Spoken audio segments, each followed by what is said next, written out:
নেতা নামক খেতা আছে, যারা কিনা যুব সমাজকে টার্গেট করে তাদের স্বার্থ আর ক্ষমতার জন্য যুব সমাজকে টার্গেট করে করে কাছে এনে তাদের পকেটে 1000-2000 টাকা ঢুকায় দিয়া এবং পদ পদবীর লোভ দেখায়া এই যুবকদেরকে তার ক্ষমতায় যাওয়ার সিঁড়ি হিসাবে এমন ভাবে ব্যবহার করে যুবকদেরকে সামনে পিছনে মোটরসাইকেল শুডাউন করায়া চামচার মতো ব্যবহার করে।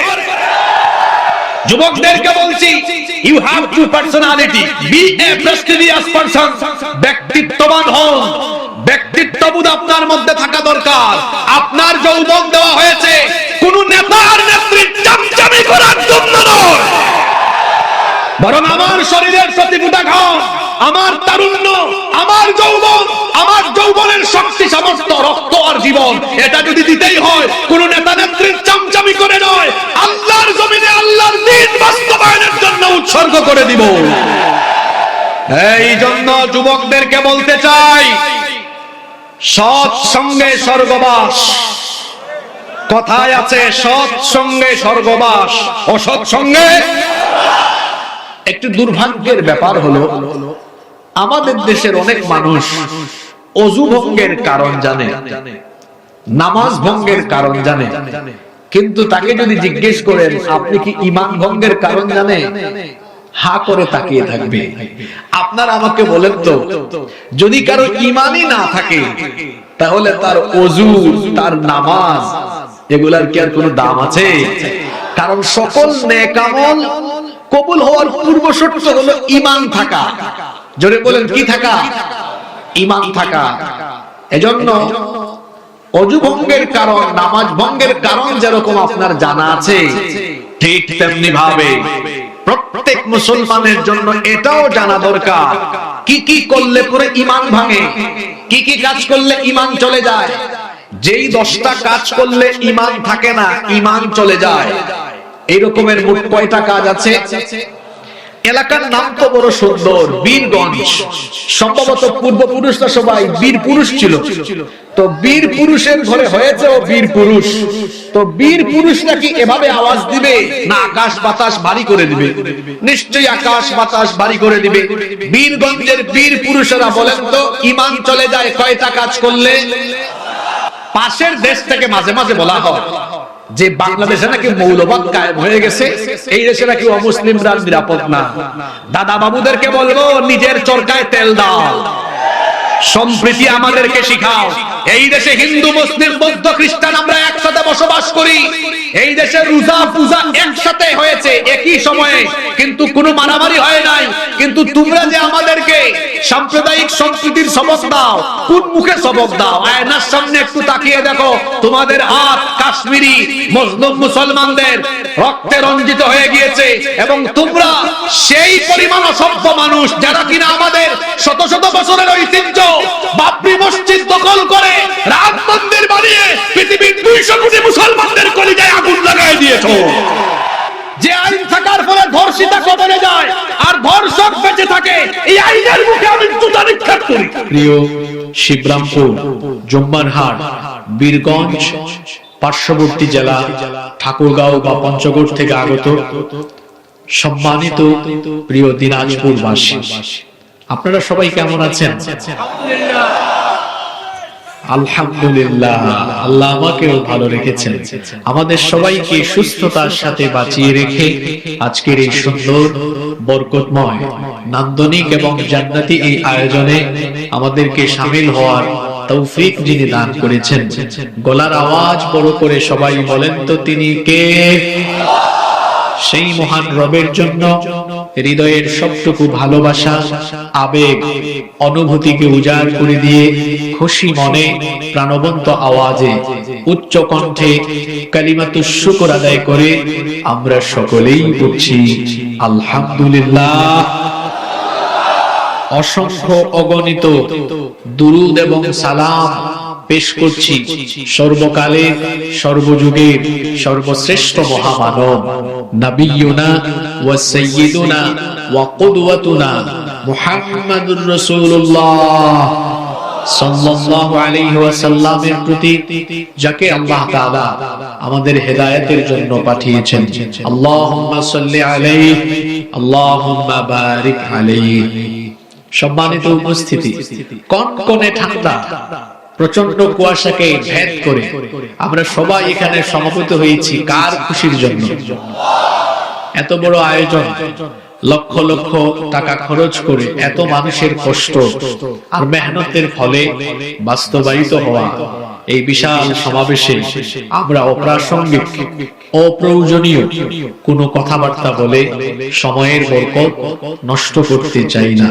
সরাসরি আমরা আল্লাহর কালাম থেকে হেদায়েতের নিয়তে কিছু কথা বলবো এবং শুনবো ইনশাআল্লাহ। আল্লাহ তাআলা আমাদেরকে হেদায়েতের নিয়তে বলার এবং শোনার তৌফিক দান করেন, আমরা বলি আমিন।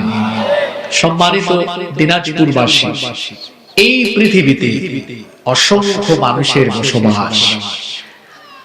পৃথিবীতে প্রায় 800 কোটি মানুষ বসবাস করছে। সকলেই আল্লাহর বান্দা, কারণ সকলকে যিনি সৃষ্টি করেছেন, সবাই সমস্বরে বলেন তো তিনি কে? এই যে চতুর্দিকে তো মানুষ, সবাই আল্লাহর বান্দা, কিন্তু আল্লাহ তাআলার কাছে সবাই কি প্রিয়? কথা বলেন, সবাই কি আল্লাহর প্রিয়? না, সবাই আল্লাহর প্রিয় নয়, সবাই আল্লাহর পছন্দের বান্দা নয়, সবাই আল্লাহর নৈকট্যশীল বান্দা নয়। তাহলে প্রশ্ন হতে পারে, পৃথিবীর এত এত মানুষের ভেতরে আল্লাহর পছন্দের বান্দা কারা? এই জবাব কি কোরআনে কারীমের ভেতরে নাই? অবশ্যই আছে। পৃথিবীতে অসংখ্য মানুষের বসবাস, সকলেই আল্লাহর বান্দা, সবাইকে আল্লাহ সৃষ্টি করেছেন, কিন্তু সবাই আল্লাহর প্রিয় ভাজন নয়। আল্লাহর প্রিয় ভাজন হলো তারা ঈমানদার যারা, ঈমানদার যারা আল্লাহর প্রিয় হলো তারা। এজন্য রব্বুল আলামিন কুরআনুল কারীমের 34 নম্বর সূরা সূরাতুস সাবা এর 37 নম্বর আয়াতে বললেন, ওয়া মা আমওয়ালুকুম ওয়ালা আওলাদুকুম বিল্লাতী তুকাররিবুকুম ইনদানা যুলফা ইল্লা মান আমানা ওয়া আমিলা সালিহা ফাউলাইকা লাহুম জাযাউদ দি'ফি বিমা আমিলু ওয়া হুম ফিল গুরফাতি আমিনুন। আল্লাহ তাআলা বলছেন, তোমাদের সন্তান সন্ততি এবং ধন সম্পদ এগুলো এমন কোন বিষয় নয় যার মাধ্যমে তোমরা আল্লাহর নৈকট্যশীল বান্দায় পরিগণিত হবে, বরং যারা ঈমান এনে নেক কাজ করছে তারাই হলো আল্লাহর প্রিয় ভাজন। আর এই সকল বান্দাদের জন্য তাদের আমলের বিনিময়ে পুরস্কৃত যিনি করবেন, গলার আওয়াজ বড় করে সকলে বলেন তিনি কে? এবং আল্লাহ তাআলা এই ঈমানদারদেরকে শুধু তার প্রিয় ভাজন বান্দাই বানাননি, বরং তাদেরকে আল্লাহ তাআলা কিয়ামতের দিন এমন ভাবে পুরস্কৃত করবেন। আল্লাহ তাআলা বলছেন তাদের জন্য কি রয়েছে শোনো, ওয়া হুম ফিল গুরফাতি আমিনুন।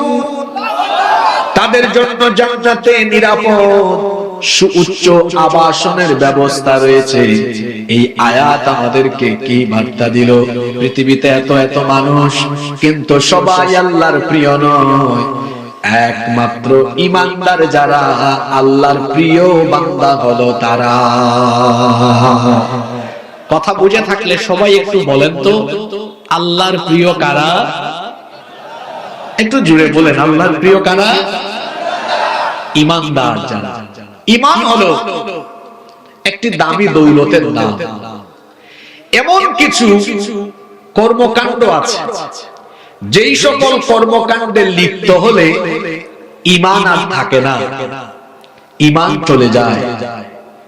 একটি দুর্ভাগ্যের ব্যাপার হলো আমাদের দেশের অনেক মানুষ ওযু ভঙ্গের কারণ জানে, নামাজ ভঙ্গের কারণ জানে, কিন্তু তাকে যদি জিজ্ঞেস করেন আপনি কি ঈমান ভঙ্গের কারণ জানেন, হা করে তাকিয়ে থাকবে।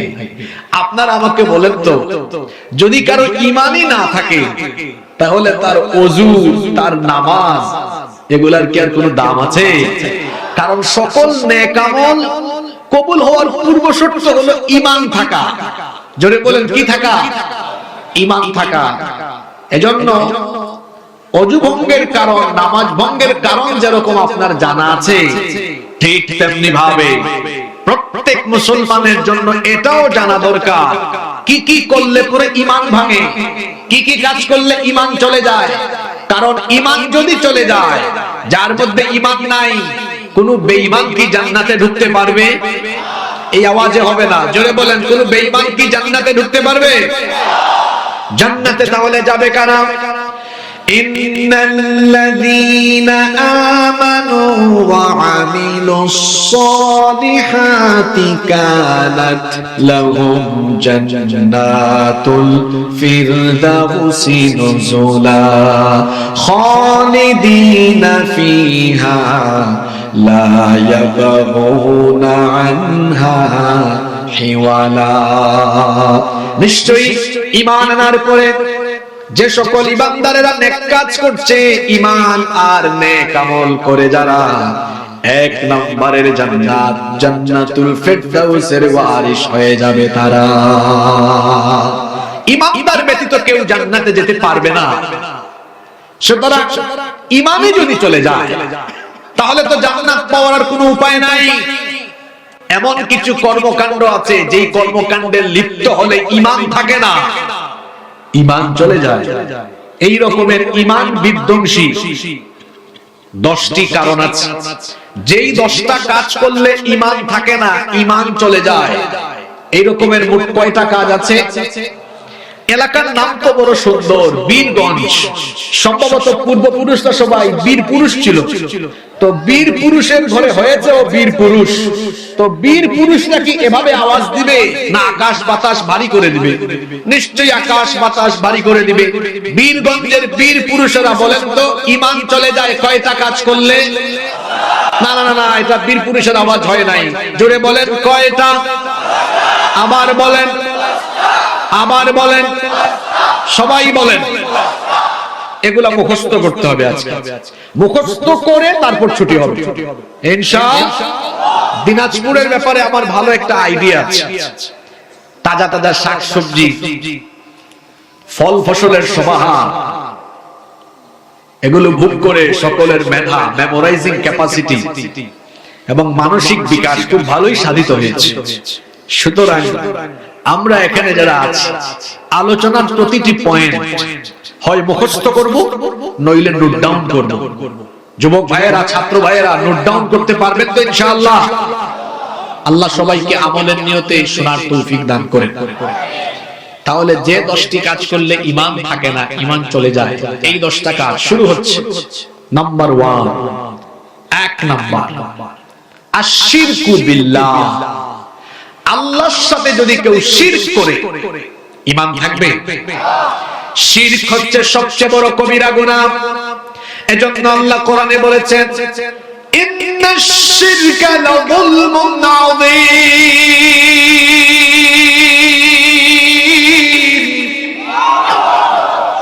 নিশ্চয়ই শিরক হলো সবচাইতে বড় গুনাহ, এটা বিরাট গুনাহ। এই শিরকের মধ্যে যারা লিপ্ত হবে তাদের ঈমান থাকবে না। শিরকে লিপ্ত হবে যারা, ঈমান হারা হয়ে যাবে তারা। আশ্চর্যের ব্যাপার হলো, আমার দেশের 90% মানুষ মুসলমান হলেও শতকরা 85% মুসলমানেরও তাওহীদ আর শিরকের ব্যাপারে কোনো জ্ঞান নাই। এই জন্য ঈমান আনার পরেও তারা না জেনে, না বুঝে, কিংবা অনেক সময় বুঝে শুনে অনেকে শিরকি কর্মকাণ্ডে লিপ্ত হয়ে যায়, যার ফলে ঈমান হারা হয়ে যাচ্ছে। শিরক বিভিন্ন ভাবে হতে পারে। প্রথম প্রকার শিরক, আশ-শিরকু ফি ইবাদাতিল্লাহ। আল্লাহর ইবাদতের ক্ষেত্রে শিরক।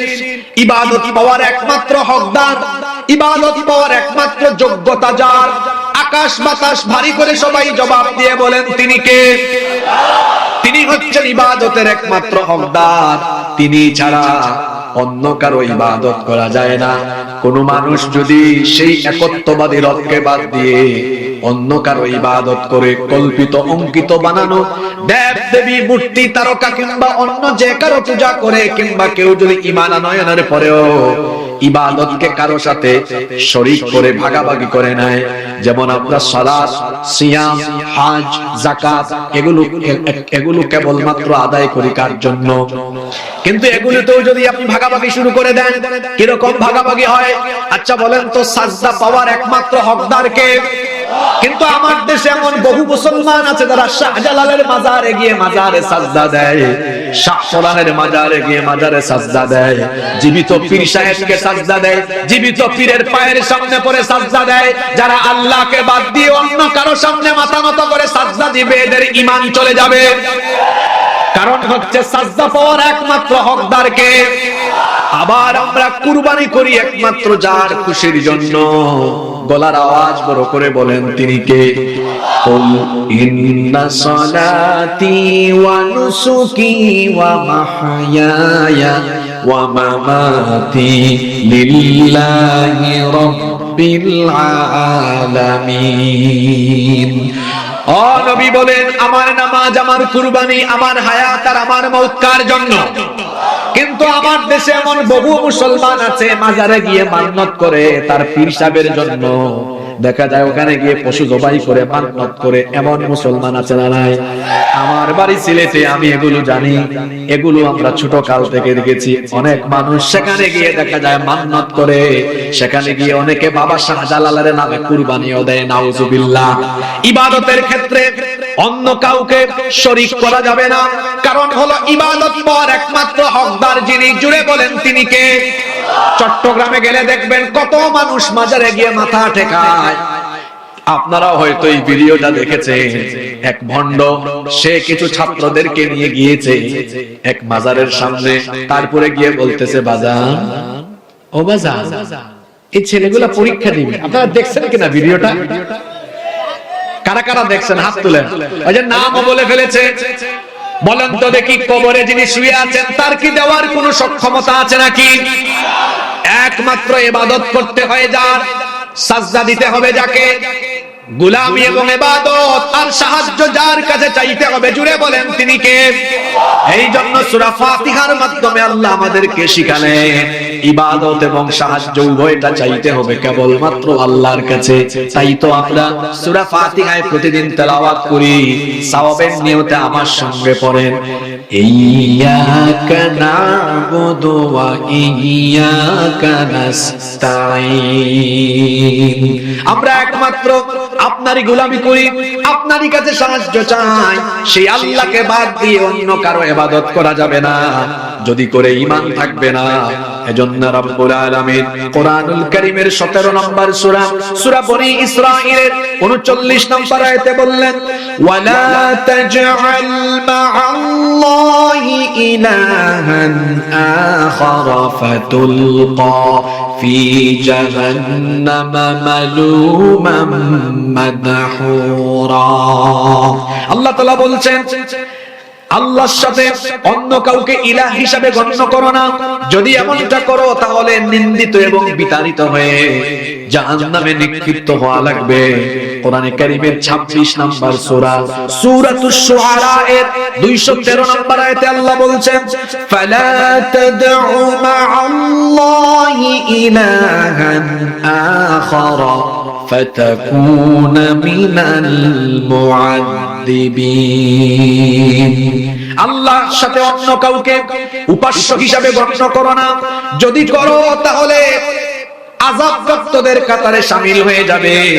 ইবাদতের ক্ষেত্রে আল্লাহর সাথে কাউকে যেমন শরীক করা যায় না, তেমনি আল্লাহর নাম এবং গুণাবলীর ক্ষেত্রেও কাউকে শরীক করা যায় না। আল্লাহ তাআলা যে সকল গুণাবলীতে গুণান্বিত, সেই গুণে অন্য কাউকে গুণান্বিত করা যাবে। আচ্ছা সবাই বলেন তো দেখি, ভালো আর মন্দের মালিক কে? পুরুষের মতো আওয়াজ দিয়ে বলেন, ভালো মন্দের মালিক কে? ভালো করেন কে? আবার মাঝে মাঝে পরীক্ষার জন্য দুঃসময় বা মন্দ পরিস্থিতিতে যিনি ফেলেন, জোরে বলেন তিনি কে? অনেকে আছে বিভিন্ন পীর সাহেবের কাছে যায়, জ্যোতিষীর কাছে যায়, গণকের কাছে যায়, গিয়ে বলে দেখেন তো আমার ভালোর জন্য কি কি করতে পারেন। মাজারে যায়, বরকতের জন্য গিয়ে সুতা টানায় দেয়, সুতা উল্টায় দেয়। যারা এইরকম বরকতের জন্য, ভালো মন্দের জন্য অন্য কারো দ্বারস্থ হয়, এদের ঈমান থাকে না, এদের ঈমান চলে যায়। কারণ ভালো আর মন্দ যিনি ঘটাতে পারেন তিনি কে? এজন্য রব্বুল আলামিন কুরআনুল কারীমের 6 নম্বর সূরা সূরাতুল আনআমের 17 নম্বর আয়াত থেকে বলছেন, ওয়া ইয়ামসাসকাল্লাহু বিদুররিন ফালা কাশিফা লাহু ইল্লা হু ওয়া ইয়ামসাসকা বিখাইরিন ফাহুয়া আলা কুল্লি শাইইন কাদির। আল্লাহ তাআলা বলছেন, আর যদি তোমাকে দুঃখ দুর্দশা দ্বারা আল্লাহ স্পর্শ করেন, তাহলে আল্লাহ ব্যতীত কেউ তোমার কল্যাণ করতে পারবে না। আবার আল্লাহ যদি কাউকে কল্যাণ দ্বারা স্পর্শ করেন, তার ক্ষতি কেউ করতে পারবে। আল্লাহ যদি কারো ভালো চান, কেউ কি তার মন্দ করতে পারে নাকি? আবার আল্লাহ যদি কারো ক্ষতি করতে চান, কেউ কি তার ভালো করতে পারে নাকি? এই জন্য ভালো মন্দের জন্য অন্য কারো দ্বারস্থ হওয়া যাবে না। অনেকে আছে বিয়ে শাদী করার পর দাম্পত্য জীবনে বহু বছর হয়েছে, সন্তান হয় না। সন্তান হওয়ার জন্য তাবিজ কবজের পিছনে লাইন ধরেছে, মাজারে যায়, তারপরে বিভিন্ন পীর সাহেবের কাছে গিয়ে এমন একটা ভাব ধরে মনে হয় যেন পীর সাহেব কিংবা মাজারে শুয়ে থাকা লোকটা তাকে বাচ্চা দিয়ে দিবে। বলেন তো সন্তান দেওয়া আর না দেওয়ার ইখতিয়ারটা কার? এজন্য সন্তান চাইতে হবে কার কাছে? রব্বুল আলামিন কুরআনুল কারীমের 42 নম্বর সূরা সূরাতুশ শুরা এর 49 নম্বর আয়াত থেকে বলছেন, লিল্লাহি মুলকুস সামাওয়াতি ওয়াল আরদি ইয়াখলুকু মা ইয়াশা ইয়াহাবু লিমান ইয়াশাউ ইনাসান ওয়া ইয়াহাবু লিমান ইয়াশাউ الذكور أو يزوجهم ذكرانا وإناثا ويجعل من يشاء عقيما إنه عليم قدير। আসমান সমূহ আর জমিনে যা কিছু আছে সব কিছুর মালিকানা কার? সে আল্লাহ বলছেন, তিনি যা চান তাই তিনি সৃষ্টি করতে পারেন। তিনি যাকে চান কন্যা সন্তান দান করেন, যাকে চান পুত্র সন্তান দান করেন। আবার আল্লাহ যাকে ইচ্ছা করেন ছেলে মেয়ে দুইটা মিলিয়ে দেন। আবার আল্লাহ যাকে ইচ্ছা ছেলে মেয়ে কোনোটাই দেন না, বন্ধা অবস্থায় রেখে দেন। সব ক্ষমতা যার কাছে, জুড়ে বলেন তিনি কে? এজন্য সন্তান না হলে কোন জীবিত মৃত পীর সাহেবের কাছে গিয়ে তাবিজের জন্য কিংবা সেখানে গিয়ে মাথা নত করে সাজদা দিয়ে দিয়ে ঈমান হারা হবেন না। 86 বছর পর্যন্ত জাতির পিতা ইব্রাহিম আলাইহিস সালামের সন্তান ছিল না। বার্ধক্য বয়সে তিনি সন্তান চেয়েছেন কার কাছে? তিনি বলেছেন, রব্বি হাবলি মিনাস সালিহিন, রব তুমি আমাকে নেককার দিনদার সুসন্তান দান করো, নেককার সন্তান দান করো।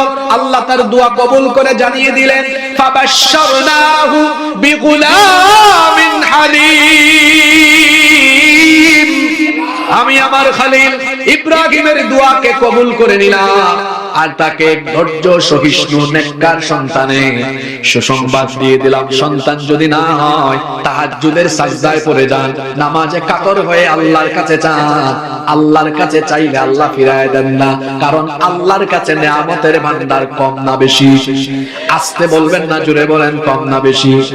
রাতের আধারে তাহাজ্জুদের নামাজে সাজদায় পড়ে যান, কারণ তাহাজ্জুদের সাজদার দাম অনেক বেশি। সেই সাজদায় গিয়ে আল্লাহর কাছে চাইতে থাকেন। রাতের আধারে যারা সিজদাতে রয়, দু চোখের অশ্রুতে নদী যেন বয়। রাতের আধারে যারা সিজদাতে রয়, দু চোখের অশ্রুতে নদী যেন বয়।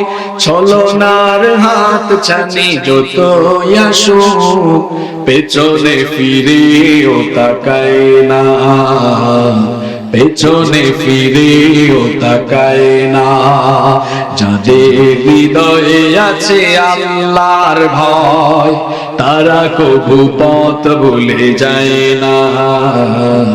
আল্লাহর প্রেম ছাড়া এই দুনিয়ায় কারো কাছে কোনো কিছু চায় না। আল্লাহু আকবার। চাইতে হবে কার কাছে? ইবাদতের ক্ষেত্রে যেমন অনেকে শিরক করে, ঠিক তেমনি অনেকে নাম আর গুণাবলীর ক্ষেত্রেও শিরক করে। যে সকল গুণাবলীতে আল্লাহ গুণান্বিত, সেই গুণে অন্য কাউকে গুণান্বিত করা যায়। আবার অনেকে আছে উলুহিয়াত, অনেকে আছে আবার রুবুবিয়তের সাথে, অর্থাৎ রুবুবিয়ত অর্থাৎ সৃষ্টির লালন পালন, সংহারক, এরপরে সার্বভৌমত্বের সাথে শিরক করে। বলেন তো দেখি, আসমান আর জমিনকে এত সুন্দর করে যিনি সাজিয়েছেন, বানিয়েছেন, সৃজন করেছেন, তিনি কে? এত সুন্দর করে তিনি সাজিয়েছেন, না জানি তিনি কত সুন্দর। মানুষ সুন্দর, আসমান সুন্দর, জমিন সুন্দর, সুন্দরে সুন্দরে পাল্লা, জানি না কত সুন্দর তুমি আল্লাহ, জানি না কত সুন্দর তুমি আল্লাহ। সুবহানাল্লাহ। আসমান জমিনকে তিনি শুধু সাজাননি, বানাননি, তার পাশাপাশি কি করে আসমান জমিনের ব্যবস্থাপনা পরিচালিত হবে আল্লাহ একটা নিয়ম করে দিলেন, সকলেই তার নিয়মের অধীনে পরিচালিত হয়। ঠিক তেমনি ভাবে মানুষকে সৃষ্টির পরে মানুষের জীবন পরিচালনার জন্য আল্লাহ বিধি বিধান, আইন কানুন দিয়েছেন কি দেন নাই? এরকম বললে হবে না। বলেন তো, মানুষের জীবন চালাবার জন্য আল্লাহ তাআলা বিধি বিধান সম্বলিত একটা গাইড বুক দিয়েছেন কি দেন নাই? বীরগঞ্জের মুসলমানরা বীর পুরুষের মতো বলেন, দিয়েছেন কি দেন নাই? আল্লাহর দেওয়া এই বিধানকে বাদ দিয়ে যারা নিজেদের মতো করে আইন কানুন চালায়, এরাও আল্লাহ তাআলার হুকুমতের বিরুদ্ধে বিদ্রোহ করে। ইনিল হুকমু ইল্লা লিল্লাহ, হুকুমত চলবে একমাত্র কার? সকল ক্ষমতার মালিককে। আমার দেশে অনেকে আছে ভোট পাওয়ার আশায়, ক্ষমতার নেশায় জনগণকে পাম দিয়ে বলে সকল ক্ষমতার মালিক জনগণ। সকল ক্ষমতার মালিক বা উৎস জনগণ যারা বলবে, এই সকল বেঈমান নেতারা ঈমান হারা হয়ে যাবে। কারণ হলো সকল ক্ষমতার একচ্ছত্র মালিকানা যার হাতের মুঠায়, তিনি কে?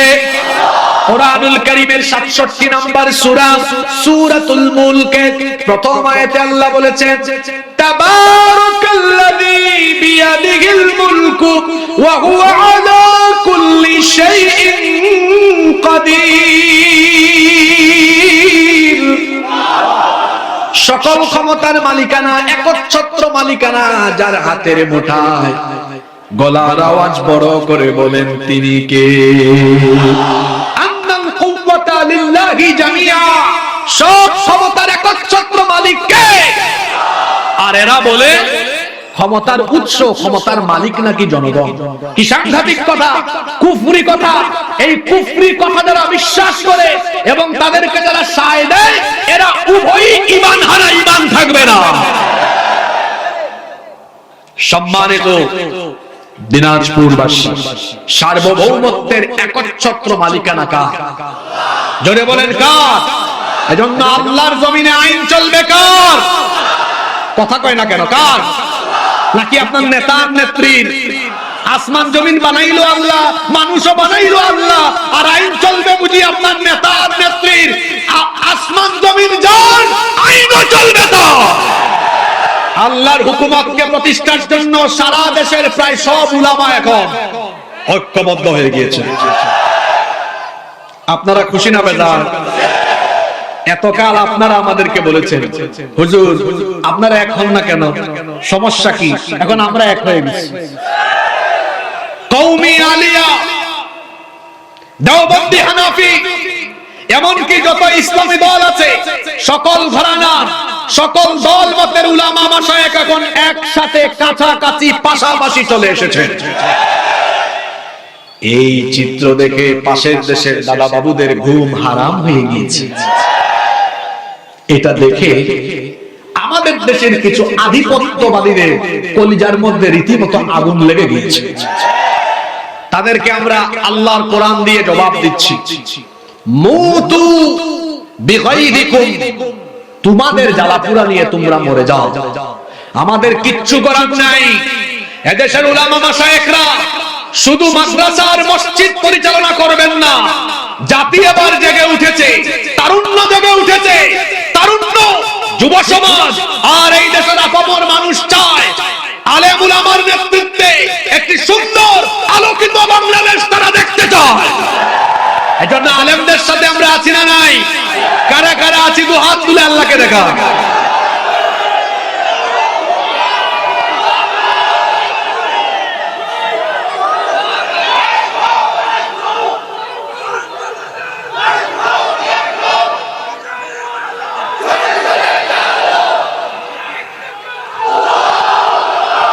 দিনাজপুরের তারুণ্য যুব সমাজকে আমি বলি, ও আমার যুবক তরুণ ভাইয়েরা, আমিও আপনাদের মতো যুবক।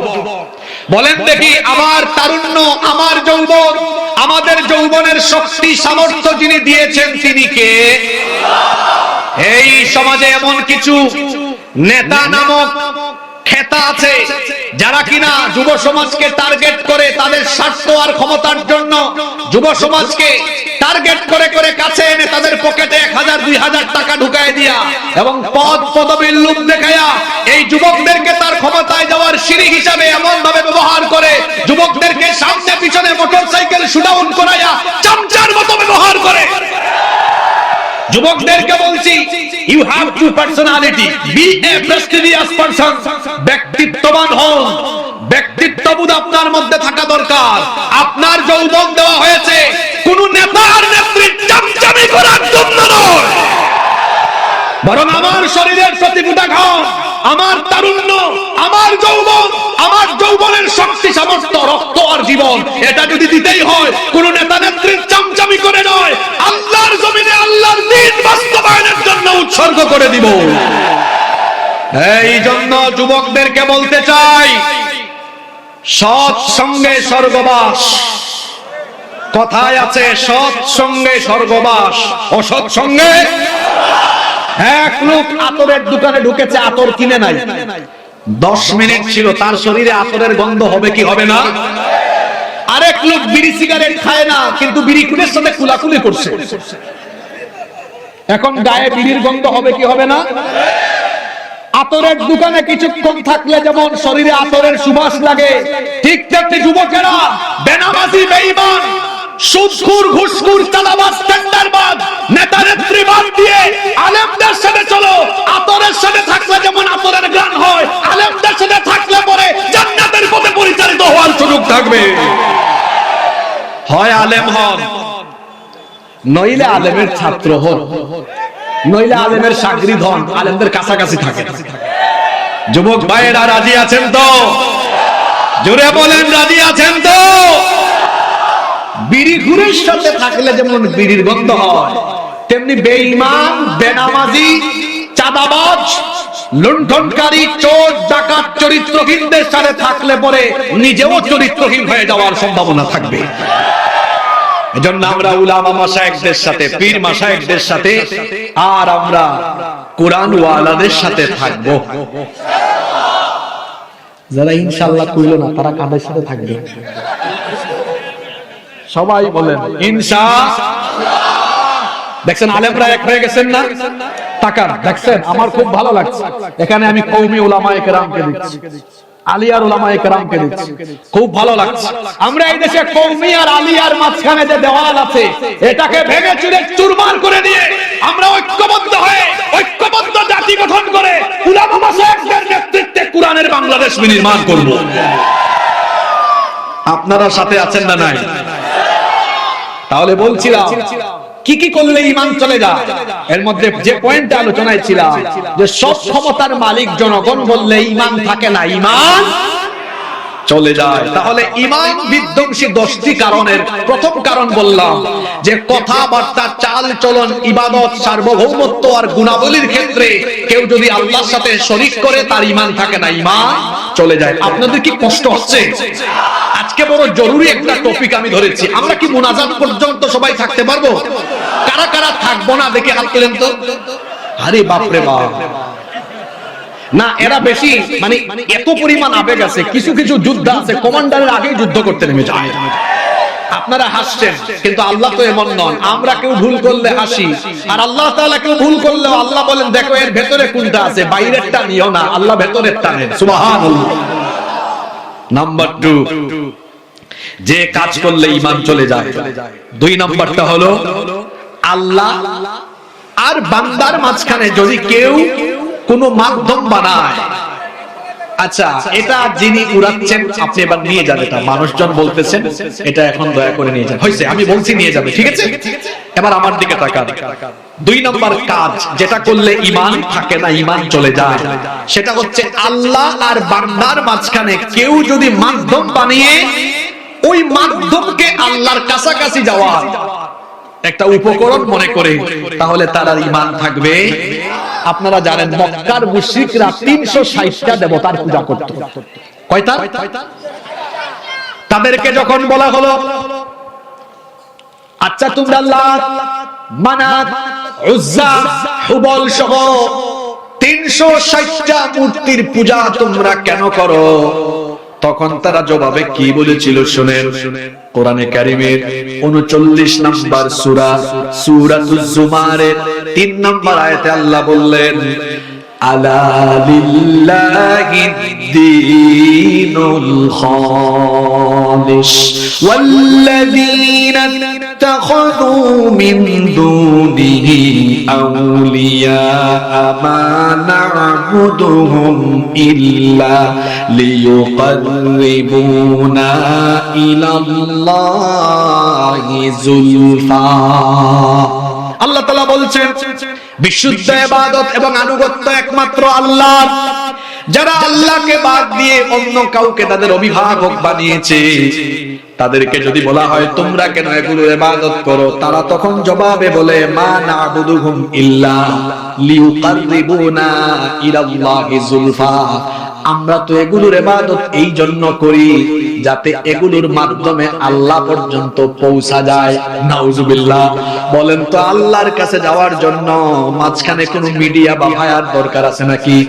আচ্ছা বলেন তো আমাদের কথা সরাসরি আল্লাহর কাছে যায় নাকি মাঝখান থেকে আটকে যায়, কেউ পৌঁছায় নাকি সরাসরি যায়? বলেন তো আসমান জমিনের কোন বিষয় কি আল্লাহর কাছে গোপন আছে নাকি? ইন্নাল্লাহা লা ইয়াখফা আলাইহি শাইউন ফিল আরদি ওয়ালা ফিস সামা। নিশ্চয়ই আসমান জমিনের কোন বিষয় আল্লাহর কাছে গোপন নাই। সব কিছু যিনি দেখেন এবং শুনেন তিনি কে? অনেকে আছে আল্লাহ তাআলার কাছে মনে করে সরাসরি যাওয়া যাবে না। এই জন্য আমার দেশে কিছু মারেফতি আর তরিকতি লোকেরা আছে, তারা বলে আমরা তো এই লাইন ধরছি যাতে আল্লাহ পর্যন্ত যাওয়া যায়, কিন্তু আল্লাহর কাছে আমাদের ডাক পৌঁছানোর জন্য কোনো মাধ্যম লাগে না, মিডিয়া লাগে না, ভায়ারও দরকার হয় না। কারণ আমরা যখনই আল্লাহকে ডাকি আল্লাহ তাআলা নিজেই বলেছেন উদউনি আস্তাজিব লাকুম, আমাকে ডাকো, আমাকে ডাকো। ডাকের জবাব যিনি দিয়ে দিবেন তিনি কে? আল্লাহকে ডাকলে তিনি যে জবাব দেন। দেখেন মাছওয়ালা একজন নবী আছে যাকে কোরআনে বলা হয়েছে দান্নুন সাহিবুল হুত। মাছওয়ালা একজন নবী আছেন যিনি মাছের পেটে চলে গিয়েছিলেন, মাছ তাকে গিলে ফেলেছিল সাগরের তলদেশে। মাছের পেটের ভেতর থেকে তিনি আল্লাহর কাছে একটা ফরিয়াদ জানিয়েছিলেন। তিনি বলেছিলেন যারা পারেন আমার সাথে পড়েন লা ইলাহা ইল্লা আনতা সুবহানাকা ইন্নী কুনতু মিনাজ জালিমিন। তিনি যখন বলেছিলেন আল্লাহ তুমি ছাড়া কোনো ইলাহ নাই, মাবুদ নাই, আমি তো নিজের উপর জুলুম করে ফেলেছি, তুমি ছাড়া উদ্ধারের কেউ নাই। তিনি যখন সাগরের তলদেশে মাছের পেটের ভেতর থেকে এই ডাক দিলেন, দুনিয়ার কেউ শুনে নাই, আসমানের কেউ শুনে নাই, কোন ফেরেশতাও শুনে নাই, কিন্তু যিনি এই আওয়াজটা শুনেছেন তিনি কে? সঙ্গে সঙ্গে জবাব দিয়ে দিয়েছেন ফাস্তাজাবনা লাহু ওয়া নাজ্জাইনাহু মিনাল গাম্মি ওয়া কাযালিকা নুনজিল মুমিনিন। আমি আমার নবী ইউনূসের ডাকের জবাব দিলাম, তাকে তার বিপদ থেকে বাঁচিয়েও দিলাম। ওয়া কাযালিকা, এইভাবে করে যদি মুমিনরাও বিপদে মুসিবতে পড়ে আমাকে ডাকে, নুনজিল মুমিনিন, মুমিনদেরকেও বিপদ থেকে যিনি বাঁচিয়ে দিবেন তিনি কে? সুতরাং আমাদের যে কোনো কিছু আল্লাহর দরবারে পৌঁছাতে হলে কোনো মাধ্যমের দরকার, কোনো মাধ্যম লাগে না। মাধ্যম হলো নেক আমল। জোরে বলেন, মাধ্যম হলো কি? নেক আমলের মাধ্যমে আল্লাহর কাছাকাছি যাওয়া যায়, আল্লাহর প্রিয় বান্দা হওয়া যায়। এজন্য অন্য কাউকে বা কোনো বস্তুকে মাধ্যম বানানো লাগে না। কেউ যদি অন্য কোনো ব্যক্তি বস্তুকে মাধ্যম বানায় তাহলে তার ঈমান থাকবে।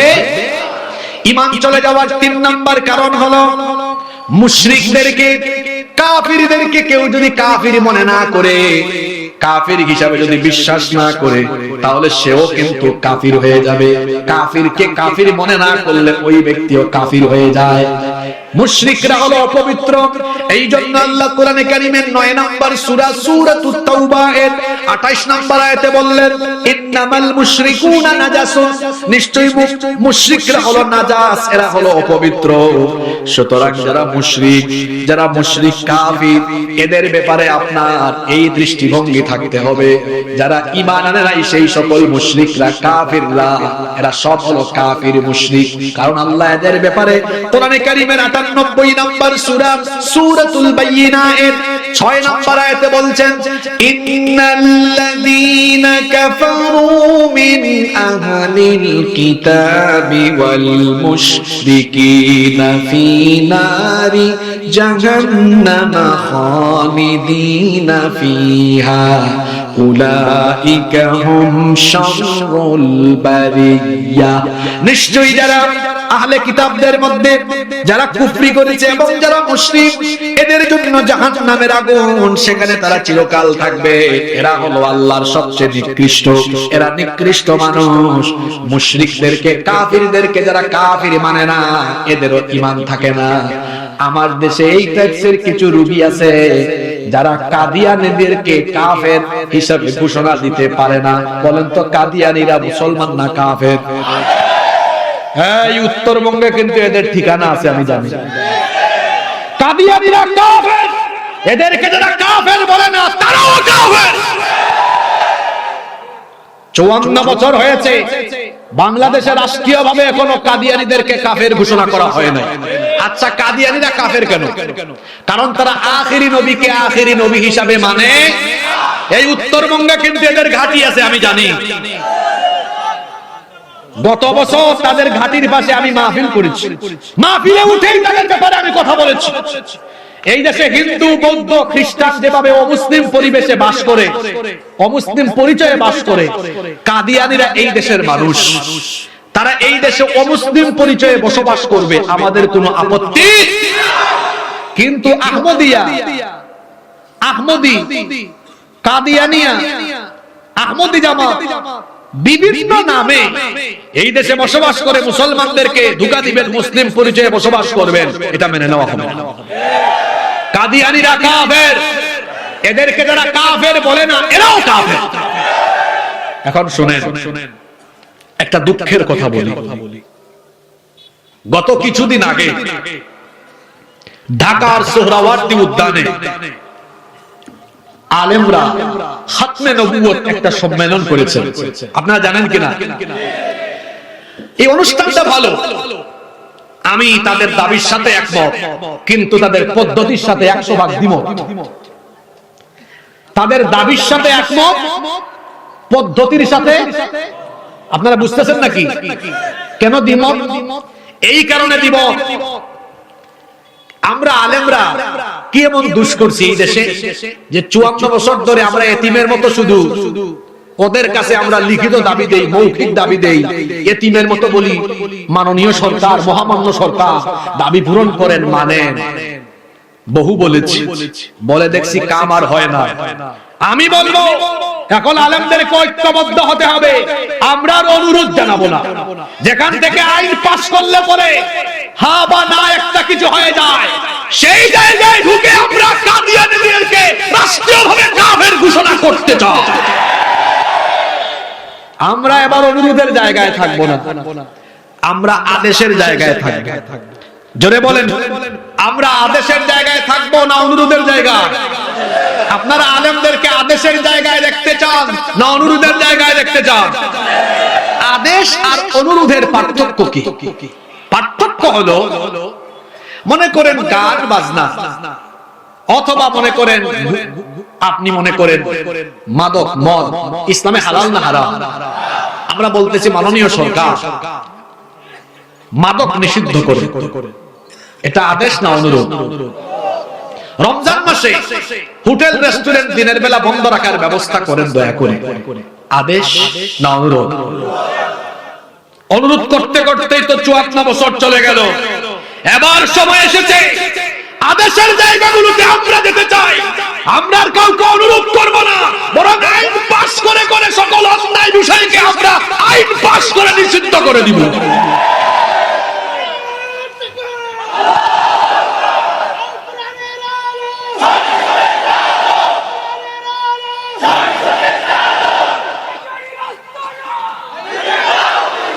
এই দেশে কাদিয়ানীরা সহ অমুসলিমরা, অমুসলিম যারা আছে, হিন্দু, বৌদ্ধ, খ্রিস্টান, তারা সবাই নিরাপদে বসবাস করবে। নিরাপদে বসবাস করার জন্য তাদেরকে যত নিরাপত্তা দেওয়া দরকার মুসলমানরা সেই নিরাপত্তা দিবে। কারণ আমরা বিধর্মীদেরকে হামলা করা, অমুসলিমদের উপাসনালয়ে হামলা করা, বাড়ি ঘর পুড়িয়ে দেওয়ার নীতিতে আমরা বিশ্বাসী নই। ইসলাম এটা আমাদেরকে শেখায় না। আমি জানি না আপনাদের এলাকায় অমুসলিমরা আছে কিনা। হ্যাঁ আছে, তাহলে তো আমি তাদেরকে বলবো, অমুসলিম ভাই বোনেরা শুনেন, যদি আপনারা মাহফিলে এসে থাকেন, আপনারা ভুল বুঝবেন না। মায়ের কোলে শিশু যেমন নিরাপদ, ইসলামী রাষ্ট্রে মুসলমানদের কাছে অমুসলিমরাও তেমন নিরাপদ। এই দেশে আপনাদেরকে নিয়ে 54 বছর ধরে অনেকে রাজনীতির নামে অপরাজনীতি করে, আপনাদেরকে তারা বলি দিয়েছে। কিন্তু যদি এই দেশে রাষ্ট্র পরিচালনার দায়িত্ব আলেম উলামারা পান, যদি রাষ্ট্র পরিচালনার দায়িত্ব কুরআন ওয়ালারা পায়, আপনাদের বাড়ি ঘর উপাসনালয় সহ আপনাদের সবকিছু নিরাপত্তার দায়িত্ব মুসলমানরা গ্রহণ করবে। কারণ আমরা অমুসলিমদেরকে সবার আগে মানুষ মনে করি। সবার আগে কি মনে করি? মানুষ মনে করি। তিনি এই দেশের নাগরিক, আপনি এই দেশের নাগরিক হিসাবে যত নাগরিক সুবিধা সাংবিধানিক ভাবে আপনার পাওয়ার কথা, সব নাগরিক অধিকার আপনাকে দেওয়া হবে। আপনার কোনো অধিকার খর্ব করা হবে না। ইসলাম, কুরআন আমাদেরকে এটা শিক্ষা দেয় না, বরং কুরআন আমাদেরকে শিক্ষা দিয়েছে কোন অমুসলিমের দেবতাকে গালি দিও না, তাদের উপাসনালয়ে হামলা চালায়ও না, তাদের অধিকার হরণ করো না, তাদের উপর জুলুম করো না, বরং তাদের সাথে মানবিক আচরণ করো, তাদের সাথে অসুন্দর আচরণ করো না। পাশের দেশ থেকে মাঝে মাঝে বলা হয় যে বাংলাদেশে নাকি মৌলবাদ কায়েম হয়ে গেছে, এই দেশে নাকি অমুসলিমরা নিরাপদ না। দাদা বাবুদেরকে বলবো, নিজের চরকায় তেল দাও, সম্প্রীতি আমাদেরকে শিখাও। এই দেশে হিন্দু, মুসলিম, বৌদ্ধ, খ্রিস্টান আমরা একসাথে বসবাস করি। এই দেশে রোজা পূজা একসাথে হয়েছে একই সময়ে, কিন্তু কোনো মারামারি হয় নাই। কিন্তু তোমরা যে আমাদেরকে সাম্প্রদায়িক সম্প্রীতির সবক দাও, কোন মুখে সবক দাও? আয়নার সামনে একটু তাকিয়ে দেখো, তোমাদের হাত কাশ্মীরি মজলুম মুসলমানদের রক্তে রঞ্জিত হয়ে গিয়েছে, এবং তোমরা সেই পরিমাণ অসভ্য মানুষ যারা কিনা আমাদের শত শত বছরের ঐতিহ্য বাবরি মসজিদ দখল করে রাম মন্দির বানিয়ে পৃথিবীর 200 কোটি মুসলমানদের কলিজায় আগুন লাগাই দিয়েছো। এই দেশে কোন মুসলমান, বাংলাদেশে কোন মুসলমান হিন্দুর মন্দির দখল করেছে? কথা বলেন না, কেন দখল করেছে? কোনদিন দখল করবে? বরং উল্টা হবে। হিন্দুদের মন্দির প্রয়োজনে পাহারা দিতে হলে আমরা নিরাপত্তা মানব। এটা সাম্প্রদায়িক সম্প্রীতির বাংলাদেশ। এখানে আমরা মুসলিম অমুসলিম সবাই মিলেমিশে আছি, মিলেমিশে থাকবো। এই বন্ধনে কেউ ফাটল ধরাতে পারবে? তাহলে 3 নাম্বার বলছিলাম অমুসলিম, 3 নাম্বার বলছিলাম মুশরিকদেরকে, কাফিরদেরকে।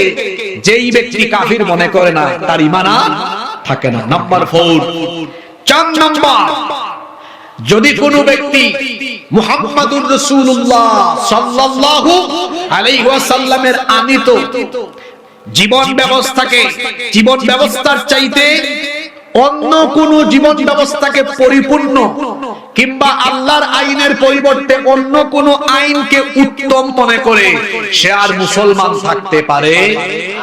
এই যুবক ভাইয়েরা, সম্মানিত পিতৃতুল্য চাচারা, আপনারা ঘুমাই গেছেন নাকি? বাবারা এই কথাগুলো শুনেন। 4 নাম্বার পয়েন্ট থেকে সবগুলো পয়েন্ট বড় সেনসিটিভ। কথাটা কি বললাম? আবারও বলছি, যেই ব্যক্তি আল্লাহর আইনের পরিবর্তে অন্য কোন আইনকে উত্তম মনে করে তার ঈমান থাকে? তার ঈমান থাকে না।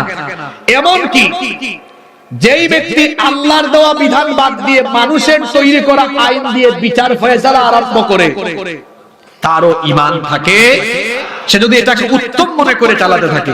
এমন কি কেউ যদি মনে করে ইসলামের বিধানগুলো অচল, একবিংশ শতাব্দীতে ১৫০০ বছর আগে নাজিল হওয়া কুরআনের এই আইন এখন আর চলতে পারে না, এটা ব্যাকডেটেড, নাউজুবিল্লাহ, তার আর ঈমান থাকতে পারে? অনেকে মনে করে, এখনো আপনারা টেলিভিশনে বক্তব্য শুনবেন, অনেকে বলে কয় ইসলাম দিয়ে দেশ চললে জাতি নাকি পিছিয়ে যাবে। ৪০০ বছর আমরা বহুত আগাইছি। চোর চামারেরা চুরি ডাকাতি করতে করতে, দুর্নীতি করতে করতে বাংলাদেশটা শেষ করে ফেলেছে। এরা আবার বলে কি? বলে আল্লাহর বিধান দিয়ে সমাজ রাষ্ট্র পরিচালিত হলে জাতি নাকি পিছিয়ে পড়বে। বলেন, জাতি কি পিছিয়ে পড়বে না এগিয়ে যাবে? যত মুসলমান এখানে আছেন, পরবর্তীতে যারা ইউটিউবে বা ইন্টারনেটে শুনবেন, সবাইকে বলছি, আল্লাহর দেওয়া এই বিধানের পরিবর্তে কেউ যদি অন্য কোন বিধানকে উত্তম মনে করে তার আর ঈমান থাকে না। এই কথাগুলো আমার না, রব্বুল আলামিন কোরআনে কারীমের 33 নম্বর সূরা, আমি সূরা নাম্বার আয়াত নাম্বার বলে দিচ্ছি, বাড়ি গিয়ে মিলায় ফেলবেন। কোরআনুল কারীমের 33 নম্বর সূরা সূরাতুল আহজাব 36 নম্বর আয়াতে রব্বুল আলামিন বললেন, ওয়ামা কানা লিমুমিনিন ওয়ালা মুমিনাতিন ইযা কাদাল্লাহু ওয়া রাসূলুহু আমরান আন ইয়াকুনা লাহুমুল খিয়ারাতু মিন আমরিহিম ওয়া মান ইয়াসিল্লাহা ওয়া রাসূলুহু ফাকাদ দাল্লা দালালাম মুবিনা। রব্বুল আলামিন বলছেন, আল্লাহ এবং রাসূলের তরফ থেকে নির্দেশ আসার পরে কোন মুমিন পুরুষ বা মুমিনা নারী নিজের ইখতিয়ার, ইচ্ছা মতো আর চলতে পারে না। আল্লাহ আর রাসূলের বিধান তরিকা মতো চলতে হয়। যদি কেউ না চলে, অবাধ্য হয়, সেই ব্যক্তি পথভ্রষ্ট হয়ে যায়। আল্লাহর দেওয়া বিধানের ভিত্তিতে যারা চলে না, বিচার করে না, ফয়সালা করে না, আল্লাহ এদেরকে ঈমানদারও বলেন নাই। কোরআনে কারীমের 5 নম্বর সূরা সূরাতুল মাইদা এর 3টা আয়াত 44, 45, 47, 3 আয়াতে আল্লাহ এদেরকে কি বলেছেন শুনেন, ওয়া মান লাম ইয়াহকুম বিমা আনজালাল্লাহু ফাউলাইকা হুমুল কাফিরুন ফাউলাইকা হুমুদ যালিমুন ফাউলাইকা হুমুল ফাসিকুন। যারা আল্লাহর দেওয়া বিধান দিয়ে বিচার করে না, ফয়সালা করে না, এরা হলো কাফের। জোরে বলেন তো, কথাটা মোল্লার না আল্লাহর? বীরগঞ্জের মুসলমান বীর পুরুষের মতো বলবে কথাটা কার? আল্লাহ বললেন, যারা আমার দেওয়া আইন দিয়ে বিচার করে না তারা হলো, কথা কয় না। 3 আয়াতে আল্লাহ 3 রকম কথা বলেছেন। এক আয়াতে বলেছেন কাফির, আরেক আয়াতে বলেছেন ফাসিক, আরেক আয়াতে বলেছেন জালিম।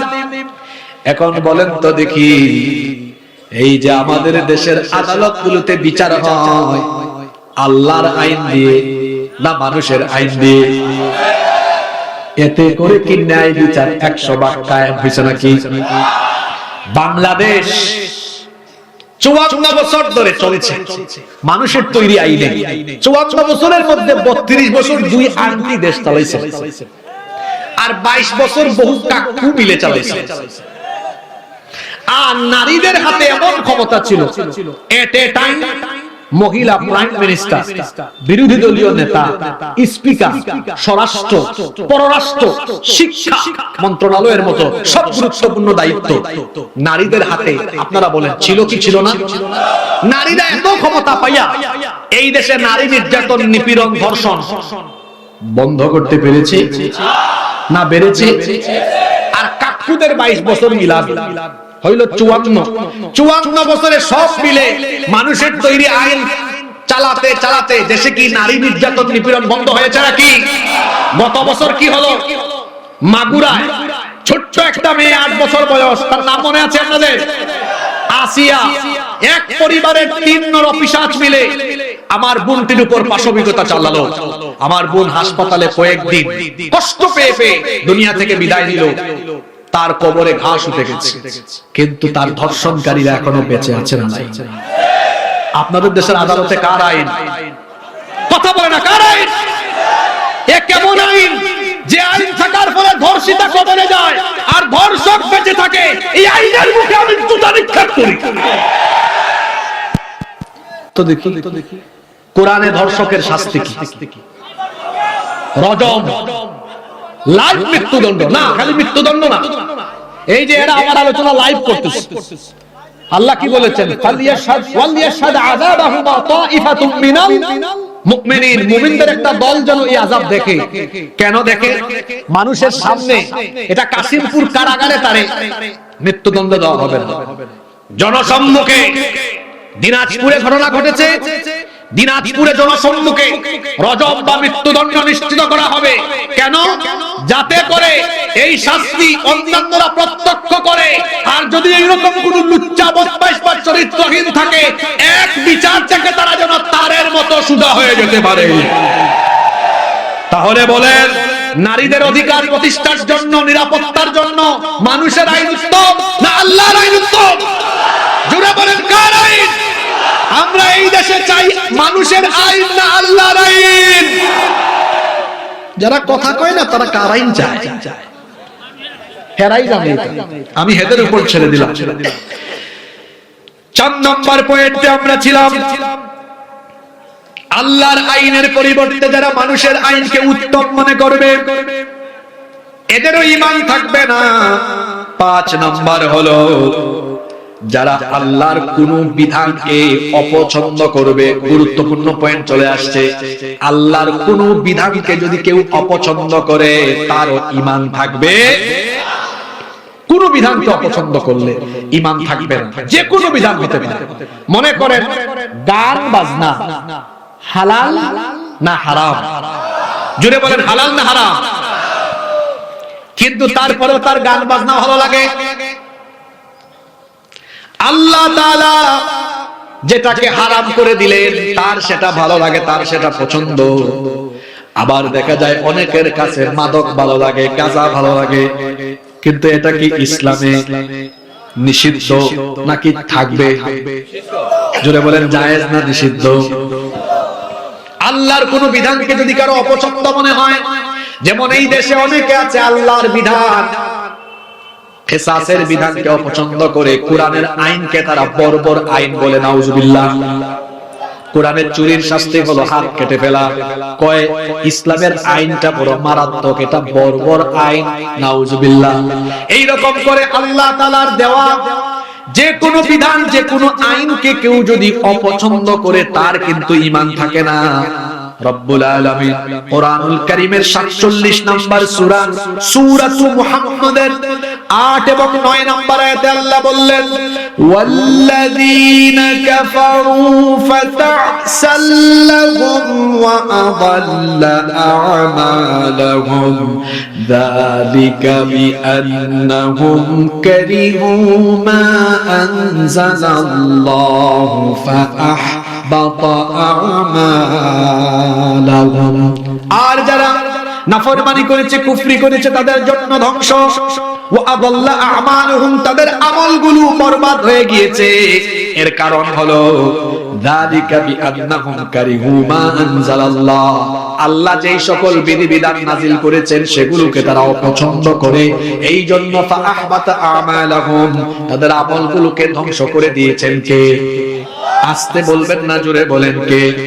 নাম্বার 6, 6 নাম্বার হলো যেই কাজে ঈমান থাকে না, দ্বীনের যে কোনো বিধিবিধান নিয়ে কেউ যদি কটাক্ষ করে, হাসি ঠাট্টা বা বিদ্রোহ করে, তারও কিন্তু ঈমান থাকে না। কেউ যদি দ্বীনের যে কোনো বিষয়কে খেল তামাশা মনে করে, এইটাকে ঠাট্টা করে উপহাস করে, ঈমান থাকে না। দেখবেন আমাদের সমাজে এমন বহু মানুষ আছে, টাকনুর উপরে যারা কাপড় পরে, টাকনুর উপরে কাপড় পরলে কয় দেখছো কি ব্যাগ দিতেন।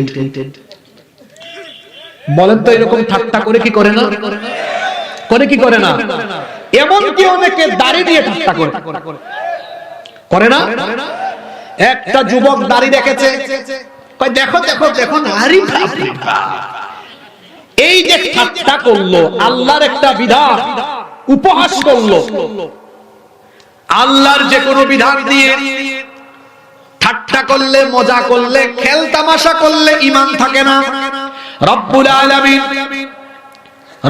আলামিন কোরআনুল কারীমের 9 নম্বর সূরা সূরাতুত তাওবা 65 নম্বর আয়াত থেকে বলছেন, ওয়ালা ইন সাআলতাহুম লায়াকুলুন্না ইন্নামা কুন্না নাখুদু ওয়া নালআব قل أبالله وآياته ورسوله কুনতুম তাস্তাহজিউন। আল্লাহ তাআলা বলছেন, আর তাদেরকে যদি আপনি জিজ্ঞেস করেন, ও নবী, অবশ্যই তারা বলবে ইন্নামা কুননা নাখুদু ওয়া নালআব, আমরা দ্বীনের বহু বিষয় নিয়ে খেল তামাশা করি, ঠাট্টা করি। আপনি বলেন, কুল আবিল্লাহি ওয়া আয়াতিহি ওয়া রাসূলিহি কুনতুম তাস্তাহজিউন। আপনি বলেন, তোমরা কি আল্লাহর নিদর্শন সমূহ এবং রাসূলকে নিয়ে বা আল্লাহ রাসূলের কোন বিধান বা তরিকা নিয়ে ঠাট্টা উপহাস করো নাকি? লা তা'তাদিরু, ওযর পেশ করো না। কদ কাফারতুম বা'দা ঈমানিকুম, যদি এইরকম ঠাট্টা উপহাস করো ঈমান আনার পরে, তাহলে অবশ্যই তোমরা কুফরিতে লিপ্ত হয়ে গিয়েছো।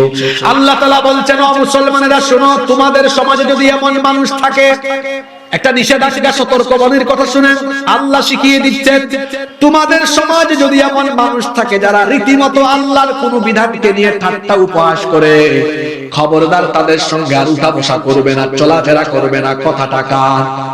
শুনেন আল্লাহর কোরআনের সেই আয়াত, কোরআনে কারীমের 4 নম্বর সূরা সূরাতুন নিসা 140 নম্বর আয়াতে বললেন, ওয়া ক্বাদ নাযালা আলাইকুম ফিল কিতাবি আন ইযা সামি'তুম আয়াতিল্লাহি ইউকফারু বিহা ওয়া ইউস্তাহজাউ বিহা ফালা তাকউদু মা'আহুম হাত্তা يخوضوا في حديث غيره إنكم إذا مثلهم إن الله جامع المنافقين والكافرين في جهنم جميعا। আল্লাহ তাআলা বলছেন, তোমাদের জন্য এই কিতাবে যে বিধিবিধান দেওয়া হয়েছে, যদি তোমরা শুনতে পাও কেউ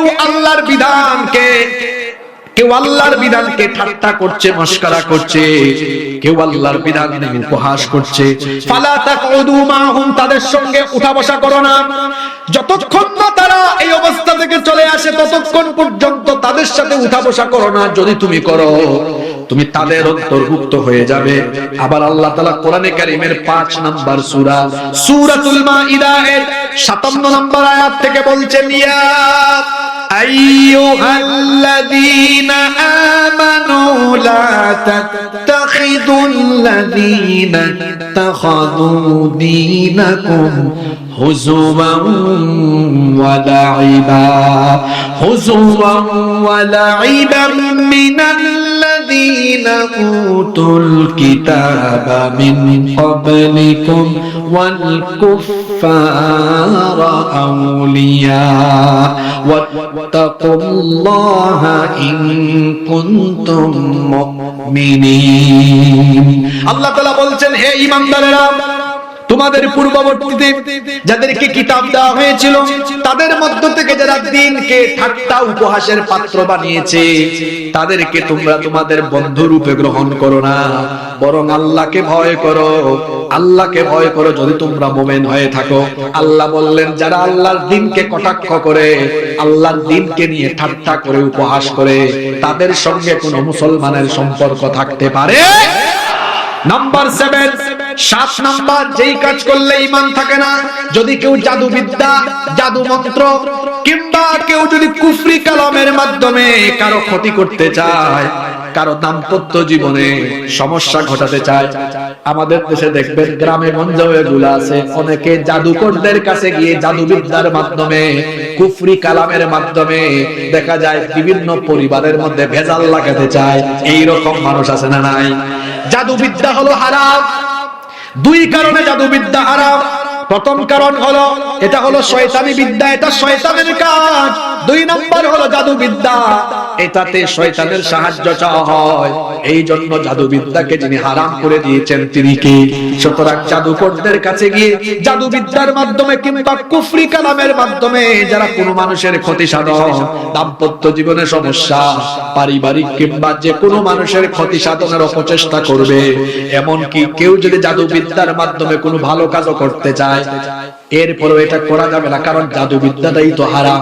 যারা জাদুবিদ্যা, কুফরি কালাম এবং জাদু তন্ত্র মন্ত্র করে, এগুলো যারা করে, এগুলো যারা বিশ্বাস করে, এদের ঈমান থাকে।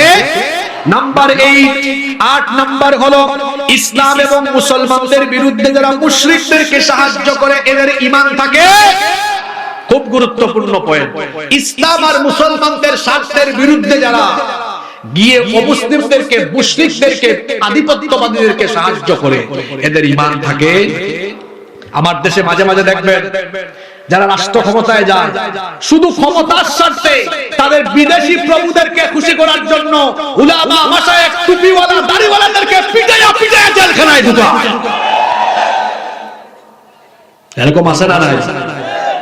এমনকি ক্ষমতার জন্য ইসলাম আর মুসলমানদের স্বার্থ বিরোধী এজেন্ডা বাস্তবায়নেও তারা পিছপা হয়।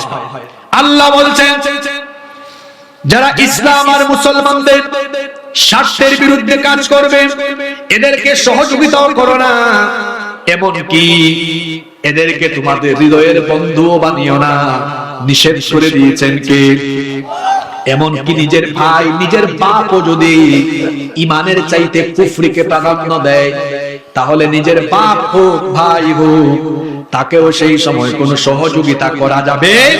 রব্বুল আলামিন কোরআনুল কারীমের 9 নম্বর সূরা সূরাতুত তাওবা এর 23 নম্বর আয়াতের জন্য বললেন, ইয়া আইয়ুহাল্লাযীনা আমানু লা তাত্তাখিযু আবাআকুম ওয়া ইখওয়ানাকুম আউলিয়া ইনিস্তাহাব্বুল কুফরা আলাল ঈমান ওয়া মান ইয়াতাওয়াল্লাহুম মিনকুম ফাউলাইকা হুমুয যালিমুন।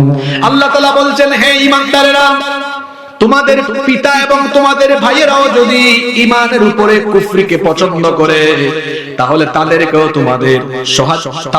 তোমরা হৃদয়ের কোনো বন্ধু বানিও না, কিংবা তাদেরকেও সহযোগিতা করো না। যদি তোমরা করো তাহলে তোমরাও তাদের অন্তর্ভুক্ত হয়ে গেলে, এই কারণে তোমরা জালেমের পরিণত হয়ে যাবে। এটা করলে পরে ঈমান হারা হয়ে যাবে। 9 নম্বর হলো আল্লাহ যেটা হালাল করেছেন সেটাকে কেউ যদি হারাম বানায়, আবার আল্লাহ যেটা হারাম করেছে সেইটাকে কেউ যদি হালাল বানায়, তাহলে তার ঈমান থাকবে না। আল হালালু ওয়াল হারামু বাইয়িন, হালাল হারাম সুস্পষ্ট, হালাল আর হারামের ইখতিয়ার একমাত্র কার? এবার গুরুত্বপূর্ণ কথা শুনেন, আপনার দেশে একদম রাষ্ট্রীয় পর্যায়ে পর্যন্ত এই কুফরটা চলে। আল্লাহ বানিয়েছেন হালাল, তারা বানাইছে। আল্লাহ বানিয়েছেন হারাম, তারা বানাইছে। উদাহরণ নেবেন, বহু উদাহরণ আমি দিতে পারি। হ্যাঁ, দিচ্ছি তো। মদ আল্লাহ কি করেছেন? কথা বলেন না কেন? আপনার দেশের সরকার কি এটাকে হারাম করছে নাকি? ঢাকায় যা দেখবেন মাদক নিয়ন্ত্রণ অধিদপ্তরের পারমিশন নিয়ে লাইসেন্স করা বহু দোকান আছে, এয়ারপোর্টেও আছে। আর নামটা দেখছেন, মাদক নিয়ন্ত্রণ, মানে নিয়ন্ত্রিত মাত্রায় তারা খাওয়াবে। অথচ এটার নাম হওয়া দরকার ছিল মাদক নির্মূল অধিদপ্তর। মাদক আমার যুব সমাজকে শেষ করে দিচ্ছে। যুবক ভাইদেরকে বলতে চাই, খবরদার, মাদকের সাথে সম্পর্ক রাখা যাবে না। কারণ যারা মাদকের সাথে সম্পর্ক রাখে এদের শারীরিক যেমন ক্ষতি আছে, মানসিক ক্ষতি আছে, ঠিক তেমনি ভাবে দুনিয়াও ধ্বংস হয়ে যায়, আখিরাতও ধ্বংস হয়ে যায়। মাদকের সাথে সম্পর্কিত ব্যক্তিদেরকে লানত দিয়েছেন কে? জোরে বলেন, লানত দিয়েছেন কে? ইন্নামাল খামরু ওয়াল মাইসিরু ওয়াল আনসাবু ওয়াল আজলামু রিজসুম মিন আমালিশ শাইতান। মাদক, জুয়া, ভাগ্য নির্ণায়ক তীর, ভাস্কর্য, প্রতিমা, এগুলি সব শয়তানি কাজ। সুতরাং যারা মাদকাসক্ত এরা শয়তানের বন্ধু।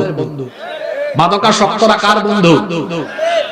তো বলেন তো, আল্লাহ করেছেন হারাম, তারা বানাইছে কি? কথা বলেন।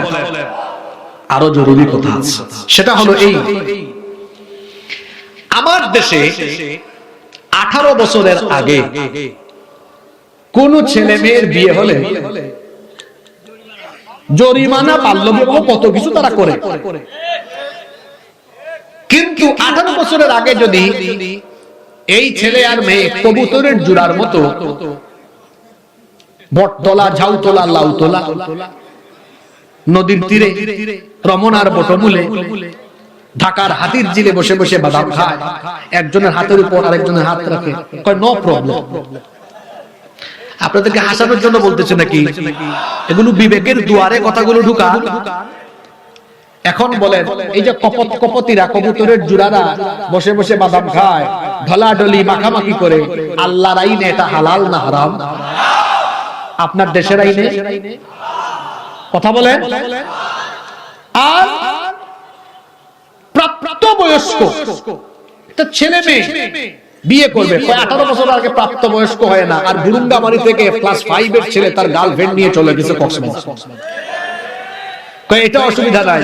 তো 16-17 বছর বয়সে যদি ছেলে মেয়ে বিবাহ করে, ওরা কি দিন বিরোধী, শরীয়ত বিরোধী কাজ করলো? কথা বলেন না কেন? যদিও আমরা এত কম বয়সে ছেলে মেয়েদেরকে উৎসাহিত করি না, কিন্তু বোঝানোর জন্য বলছি, আল্লাহ করেছেন যেটা হালাল ওরা বানিয়েছে, আবার আল্লাহ বানিয়েছেন যেটাকে হারাম তারা বানিয়ে ফেলেছে। এইভাবে করে যারা আল্লাহর বিধানকে হালালকে হারাম বানায়, হারামকে হালাল বানায়, ওরা রাষ্ট্রীয় পর্যায়ে আল্লাহর সাথে কুফরি করে। এই কুফর আপনার দেশে নাই তো? চিন্তা করছেন? যাওয়ার পরে আবার বলিয়েন না, কোন হুজুর আসলো, এত ওয়াজ করে গেল, একটু নামাজ রোজার কথা কইল না, একটু ভালো আমলের কথা কইল না। ও বাবা আমার, ভাই আমার, আপনার যদি ঈমানই না থাকে আপনার আমল কবুল হবে কেমনে? আগে তো ঈমানের মেশিন ঠিক করা দরকার। আপনার মেশিন ঠিক না হইলে জিনিস চলবে? তো মেশিন তো ঠিক করা লাগবে। আপনার ভেতরে তো ঈমানের অ্যাপসটাও ডাউনলোড ইনস্টল হয় না, নেকামল কবুল হবে কেমনে? আগে নেকামল না আগে ঈমান? জোরে বলতে হবে, আগে নেকামল না আগে ঈমান? ঈমানকে আগে ঝালাই করে নিতে হবে। আমার দেশের বেশিরভাগ মানুষের কথাবার্তা, চাল চলন, মুআমালাত, মুআশারাতে এমন এমন কথা কাজ করে, যার কারণে সকাল সন্ধ্যা ঈমান হারা হয়ে যায়। আর রাসূল বলেছেন সাল্লাল্লাহু আলাইহি ওয়াসাল্লাম, তিনি বলেছেন আখিরি জামানা হবে ফিতনার জামানা। সকালে মুমিন, বিকালে কাফের, শয়তানি উপকরণ, উপাদান থাকবে। দেখেন আপনারা, আল্লাহ বানাইছে হালাল, তারা বানাইছে হারাম। আল্লাহ বানাইছেন হারাম, তারা বানাইছে। কোন মানুষের কোন ক্ষমতা আছে হালাল আর হারাম সে নির্ধারণ করবে? জোরে বলেন, ক্ষমতা আছে? হালাল আর হারামের একমাত্র ইখতিয়ার যার, জোরে বলেন তো তিনি কে?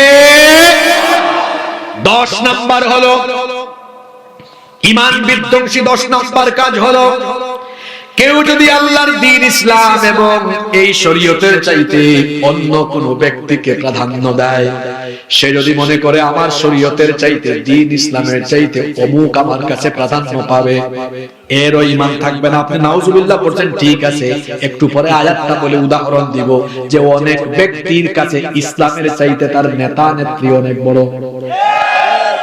এটা আমি আপনাদের একটু করে বুঝাইয়া দিব। আগে আয়াতটা শুনেন। কোরআনুল কারীমের 3 নাম্বার, কোরআনুল কারীমের 7 নাম্বার সূরা, সূরাতুল আরাফের 3 নাম্বার আয়াতে আল্লাহ তাআলা বলছেন, ইত্তাবিউ মা উনজিলা ইলাইকুম মির রাব্বিকুম ওয়া লা তাত্তাবিউ মিন দুনিহি আউলিয়া قليلا ما تذكرون। আল্লাহ তাআলা বলছেন তোমাদের রবের তরফ থেকে যা নাজিল হয়েছে, এই কিতাব যার তরফ থেকে নাজিল হয়েছে, জুড়ে বলেন তিনি কে? আল্লাহ বললেন তোমাদের রবের তরফ থেকে যা নাজিল হয়েছে তার অনুসরণ করো। খবরদার এটা ছাড়া অন্য কাউকে অভিভাবক বানিও না, অনুসরণ করো না, তাহলে ক্ষতিগ্রস্ত হয়ে যাবে। আমার সমাজে আপনি এমন বহু মানুষ দেখবে দুনিয়ার লোভ লালসায় পড়ে, দুনিয়ার মোহে সে ইসলামের বিধি বিধানের চাইতে, আল্লাহর কোরআনের বিধানের চাইতে অনেক সময় তার নেতা নেত্রীকে সে প্রাধান্য দিয়ে বসে। অনেক সময় দেখা যায় তার নেতা নেত্রীরা ইসলামের বিরুদ্ধে কথা বললেও সে তার নেতা নেত্রীর চামচামি করতেই থাকে। আমার দেশে এমন বহু নেতা আছে যারা বলে শরিয়া আইনে আমরা বিশ্বাস করি না। শরিয়া আইনে যে ব্যক্তি বলে বিশ্বাস করি না, তার ঈমান চলে গেছে, প্রকাশ্যে তওবা করে ক্ষমা চেয়ে আবার তার মুসলমান হওয়া দরকার আছে।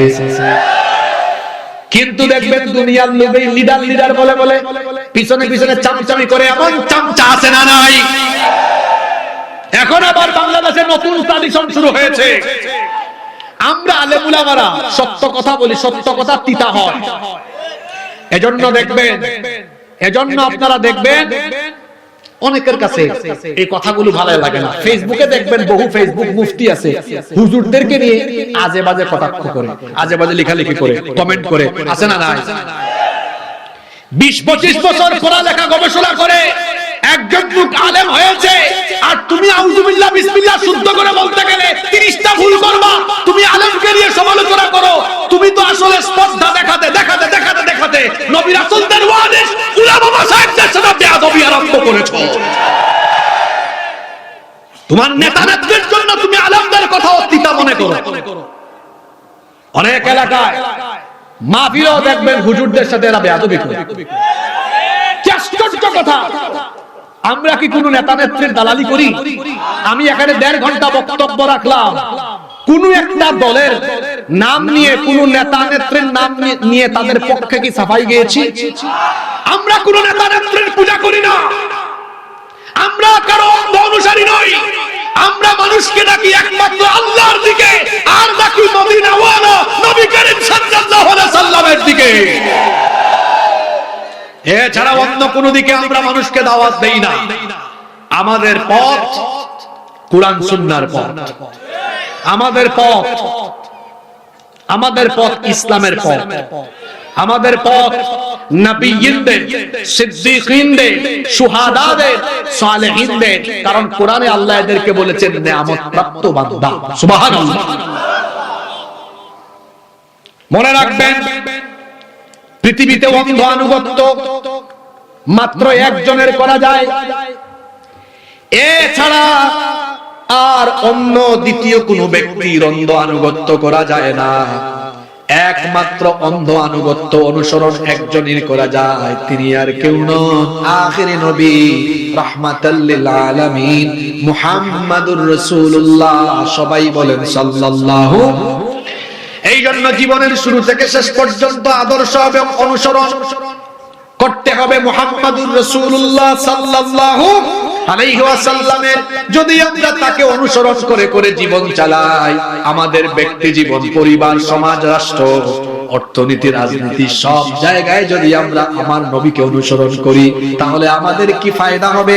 কোরআনে কারীমের 3 নম্বর সূরা, সূরা আলে ইমরানের 31 নম্বর আয়াত থেকে আল্লাহ বললেন, কুল ইন কুনতুম তুহিব্বুনাল্লাহ ফাত্তাবিউনি ইউহিব্বুকুমুল্লাহু ওয়া يغفر لكم ذنوبكم والله غفور رحيم নবী আপনি বলুন যদি তোমরা আল্লাহকে ভালোবাসতে চাও আমরা আল্লাহকে ভালোবাসতে চাই কি চাই না আল্লাহ বলেছেন যদি তোমরা আল্লাহকে ভালোবাসতে চাও তাহলে ফাত্তাবিউনি নবী বলেন তারা যেন আপনার অনুসরণ করে যদি তারা আপনার অনুকরণ করে জীবন চালায় আমাকে ভালোবাসা লাগবে না ইউহিব্বুকুমুল্লাহ আল্লাহ নিজেই তাদেরকে ভালোবাসবে আর আল্লাহ যখন ভালোবাসবেন ইয়াগফির লাকুম যুনুবাকুম ওয়াল্লাহু গফুরুর রহিম আল্লাহ তখন সব গুনাহ maaf করে দিবেন এই জন্য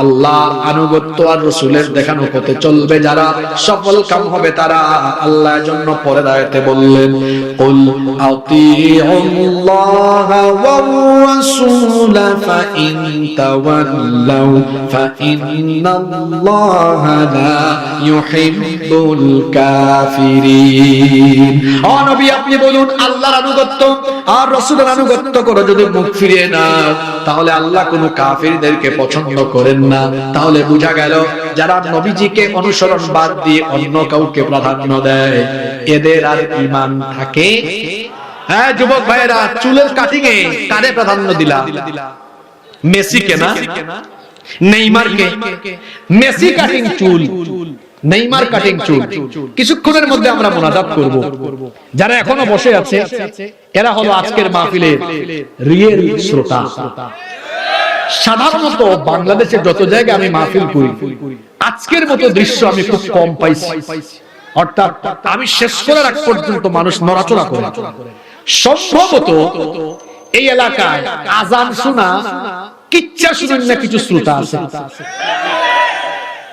রাধুনী রান্নার উপকরণ কি দিলে রান্না কেমন হবে সে যেমন বুঝে বক্তা ওয়াজ করলে তার শ্রোতার সেন্টিমেন্ট বুঝে কিছু শ্রোতা আছে এই দেশে এরা ওয়াজ শুনতে কুরআন হাদিস শুনতে আসে না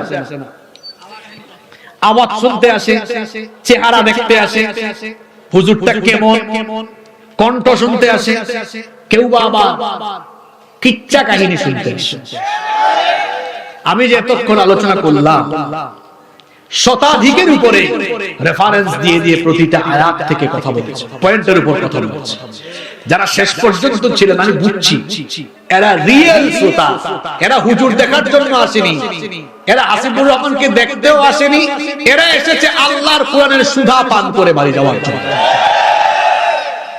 মনে রাখবেন কোয়ান্টিটি দিয়ে কখনো ইসলাম বিজয়ী হয়নি ইসলাম বিজয়ী হয়েছে কোয়ালিটি দিয়ে এজন্য কোয়ান্টিটি গুরুত্বপূর্ণ নয় 1 লক্ষ কোয়ান্টিটি থাকা শ্রোতাদের চাইতে 100 কোয়ালিটিফুল শ্রোতা 1 লক্ষ ফাউল শ্রোতার চাইতে 100 কোয়ালিটিফুল শ্রোতা এরা অনেক অনেক অনেক বেশি প্রয়োজনীয়